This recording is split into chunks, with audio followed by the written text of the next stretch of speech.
But without further ado, we're going to turn to Michael Hardimon. He is a professor of philosophy at UCSD.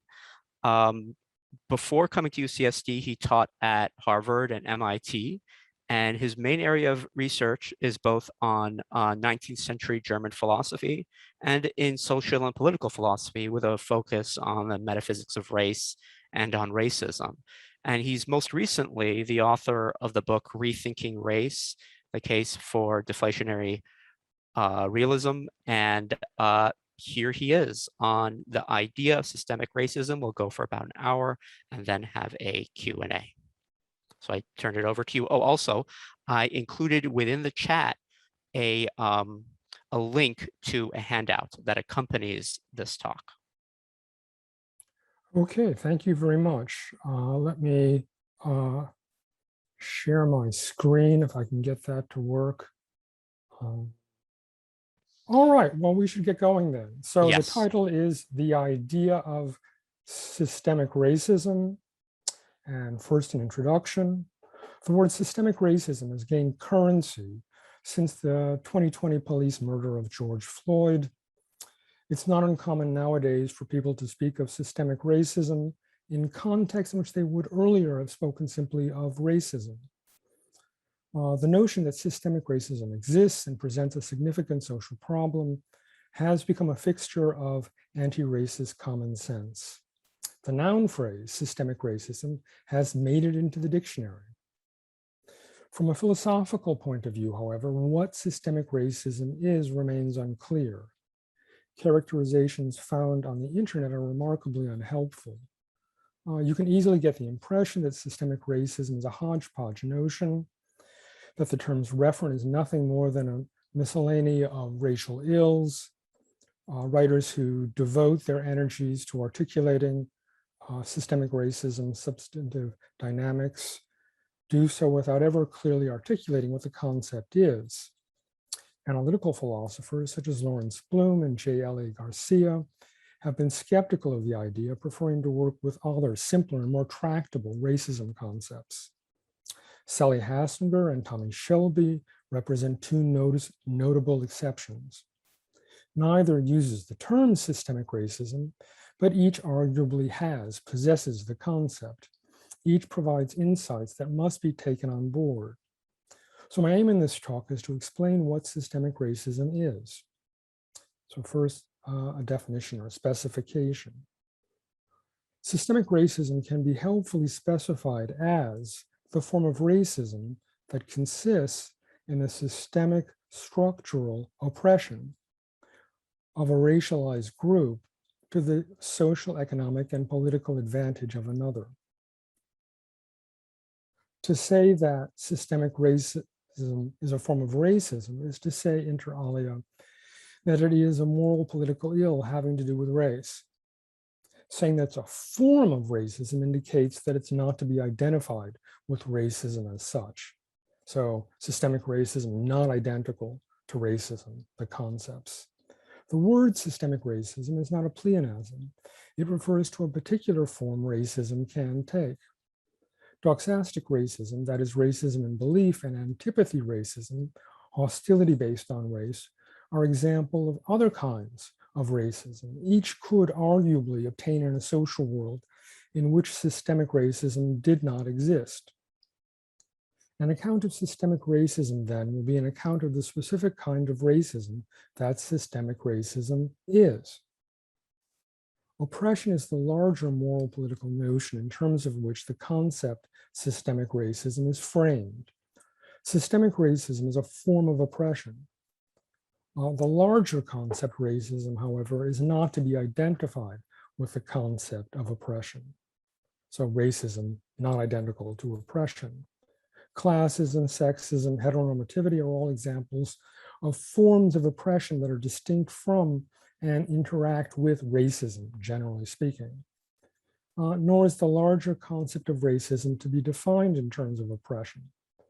There can, in principle, be cases in which racism obtains and no one is oppressed. But the notion of systemic racism is essentially tied to the notion of oppression. Unless a racialized group is oppressed by another, systemic racism does not obtain. Systemic racism consists in group oppression. When it obtains, at least one racialized group is oppressed by another. It's generally accepted that oppression involves the idea of the unjust imposition of severe disadvantages. The reference to injustice indicates that oppression is connected to the still more general moral political notion, justice. Oppression is a species of injustice. It's a particular extreme form. The wrong of systemic racism consists in the wrong of oppression, and the wrong of oppression consists in the wrong of injustice. The notion of oppression is also connected to the notion of power. Oppression is an unjust power relation. For group oppression to obtain, there must be a group that has and exercises the power to oppress another group. The word structural indicates that systemic racism is carried out by social structures, such as institutions, practices, and laws, and that it consists in their operation. Systemic racism is to be distinguished from the racism of individuals operating outside of an institutional context. It's not the product of a few bad apples, that is, a small number of racist individual office holders who violate institutional norms, but due instead to the normal operation of the society's institutions. It's exhibited by individual institutions that are racially oppressive on their own, together with institutions that are racially oppressive when they act in concert. Together, the different institutions that figure in systemic racism lock a racialized group into a subordinate position.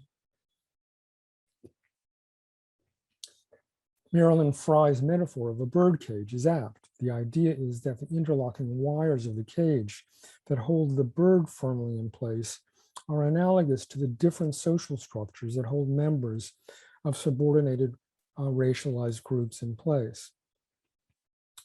Systemic racism essentially involves a multiplicity of institutions, owing to which the oppression it causes is multifaceted. Members of subordinate racialized groups are characteristically oppressed socially and economically and politically. Systemic racism pervades society as a whole. It's theoretically possible that every institution contributes to racist oppression in some way.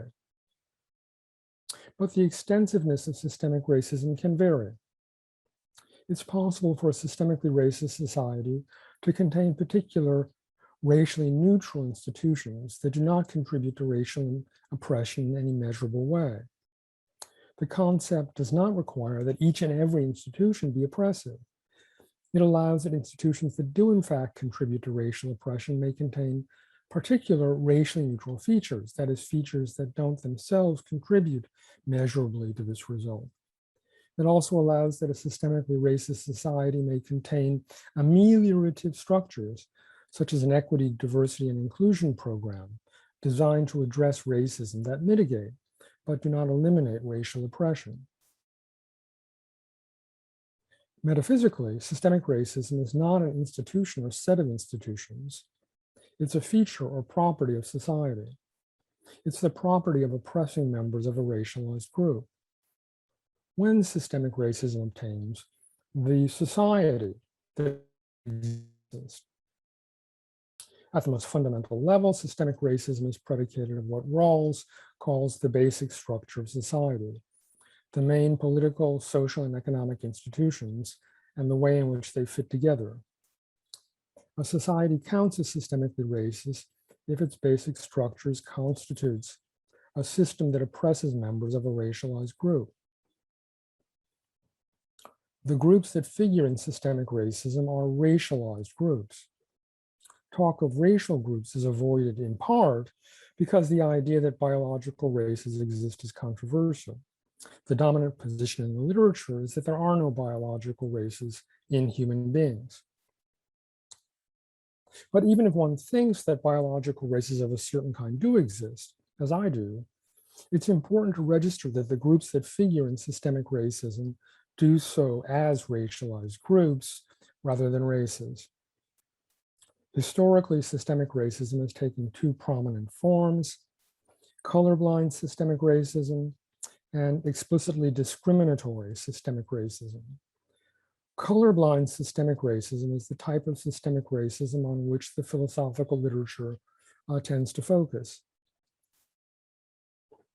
It's found in societies that have officially repudiated discrimination on the basis of race and employ policies that are officially race neutral. Explicitly discriminatory systemic racism is the historically prior form that adheres in structures that openly discriminate on the basis of race. It was exemplified in the United States by institutions of chattel slavery and Jim Crow. Colorblind racism is the form of systemic racism that has obtained in the United States since roughly the civil rights era. So much for the definition of systemic racism. Let's look at its constitution.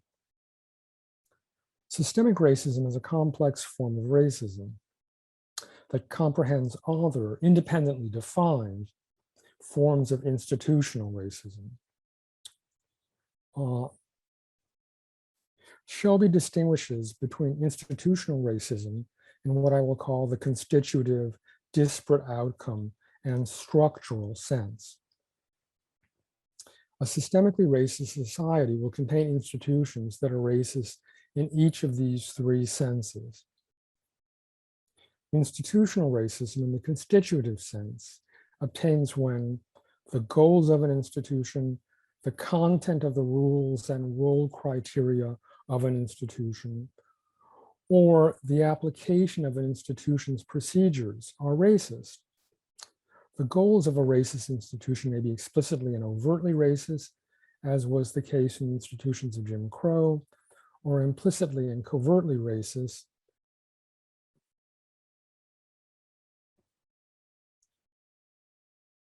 race neutral on their face, but actually racially biased or discriminatory in their actual operation, as with the police and criminal justice system in the post-civil rights era in the United States. Establishing, preserving, or widening the disadvantages of a racialized group are examples of racist goals. The content of an institution's rules and role criteria may also be overtly or covertly racist.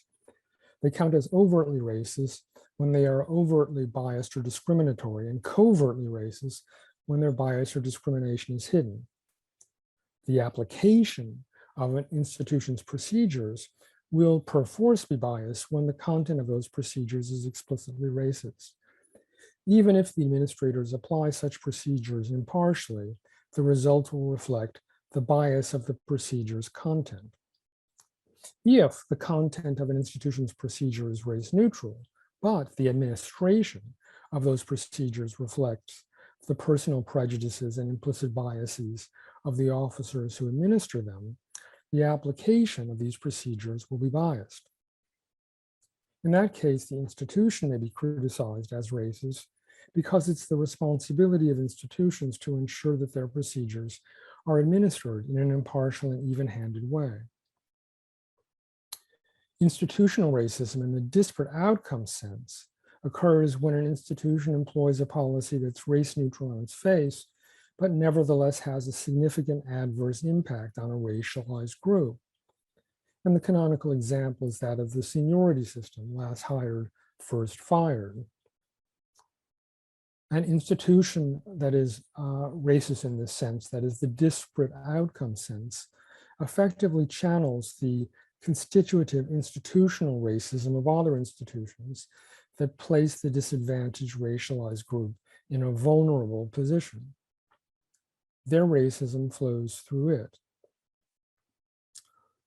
Institutional racism in the structural sense occurs when two or more institutions operate in a combined way to disadvantage members of a racialized group. Thus, for example, housing discrimination may result in members of a disadvantaged racialized group receiving poor education in low quality schools, which in turn reduces the likelihood that they'll attend college and increases the likelihood that they'll end up in a correctional facility. All right, so much for the different kinds of institutional racism that figure in systemic racism. Now let's look at systemic and individual racism. A claim commonly made about systemic racism is that it can obtain in the absence of individual racism. Thus, for example, Haslanger says that when systemic racism obtains, there may not be an individual or group of individuals in any clear sense perpetuating the injustice. So let's assess this contention. Sometimes what's meant by it is that an institution can be racist despite the fact that none of its current officers are racist. An institution can be covertly racist in the constitutive sense, owing to its hidden racist goals, rules, or role criteria, without any of its current officers holding racist beliefs or feeling racial hostility. All that's required is that they follow the standard operating procedure of the institution. In so doing, they'll conform to its racist rules and thus realize its racist goals. Now, if, however, the officers of such an institution are aware that their institution is racist, they will exhibit the form of racism known as racial indifference. To be racially indifferent to ours is to be indifferent to the harm, suffering, or disadvantage ours experience, where the indifference is rooted in the belief that ours are ours. The officers will also exhibit the specific form of indifference racism that consists in indifference to racism, inasmuch as they are indifferent to the fact that the institution they serve is racist. Their indifference is shown by the fact that they continue to carry out their roles despite their knowledge of their institution's racism. If, on the other hand, the institution's officers are unaware of their institution's racism, this will presumably be due to the fact that they are subject to a racist ideology, such as laissez-faire or colorblind racism. If being subject to a racist ideology is a form of individual racism, and it seems plausible to suppose that it is, they'll exemplify the racism that consists in being subject to a racist ideology. Now, there is a form of institutional racism in the constitutive sense that does require racism on the part of the individual officers who administer it. This is the form that consists in the biased application of an institution's race-neutral procedures. In such cases, the biased application of the procedures will be the expression of the individual officers who implement them. The institution will be on the hook for not ensuring the impartial application of its procedures, but the bias in the application will be the result of the racism on the part of its officers.